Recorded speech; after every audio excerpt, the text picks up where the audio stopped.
एक बार की बात है, उत्तर भारत के एक छोटे से गांव में, जिसका नाम था भैरवपुर। यह गांव चारों तरफ से घने जंगलों से घिरा हुआ था।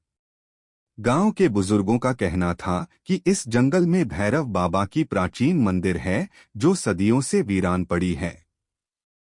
लोगों का मानना था कि इस मंदिर में बुरी आत्माओं का वास है और रात के समय वहां जाने वाले लोग कभी वापस नहीं आते। गांव में एक अजीब सी दहशत फैली रहती थी। रात होते ही लोग अपने घरों में बंद हो जाते, क्योंकि गांव में यह अफवाह थी कि रात को जंगल से अजीबोगरीब आवाजें आती हैं। कुछ लोगों ने दावा किया था कि उन्होंने जंगल में सफेद कपड़े पहने एक औरत को देखा है, जो अचानक गायब हो जाती थी। उस औरत को चुड़ैल कहा जाता था और उसे देखकर लोगों का खून जम जाता था। गांव में एक परिवार रहता था, जिसमें राजू नाम का एक युवक था। वह आधुनिक विचारों का था और इन सब अंधविश्वासों को नहीं मानता था। वह अपने दोस्तों के साथ रात को उस भैरव मंदिर में जाने का फैसला करता है, ताकि इस चुड़ैल की कहानी की सच्चाई का पता लगाया जा सके।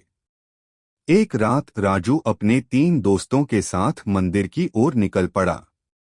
चारों दोस्त हंसी मजाक करते हुए जंगल के अंदर चले गए। जैसे ही वे मंदिर के पास पहुंचे, हवा अचानक से ठंडी हो गई और सन्नाटा छा गया। मंदिर की दीवारें टूटी फूटी थीं और वहां चारों तरफ झाड़-झंखाड़ उगे हुए थे। अचानक उन्हें दूर से किसी के रोने की आवाज सुनाई दी। राजू के दोस्तों का दिल बैठ गया, लेकिन राजू ने हिम्मत दिखाई और आवाज की दिशा में आगे बढ़ा। थोड़ी दूर जाने पर उन्होंने देखा कि एक सफेद साड़ी पहने औरत पेड़ के नीचे बैठी है और धीरे धीरे रो रही है। राजू ने हिम्मत करके उस औरत से पूछा, तुम कौन हो? औरत ने धीरे से अपना सिर उठाया और उसका चेहरा देखते ही राजू और उसके दोस्तों के रोंगटे खड़े हो गए। उसका चेहरा पूरी तरह से जला हुआ था और उसकी आंखें खून जैसी लाल थीं।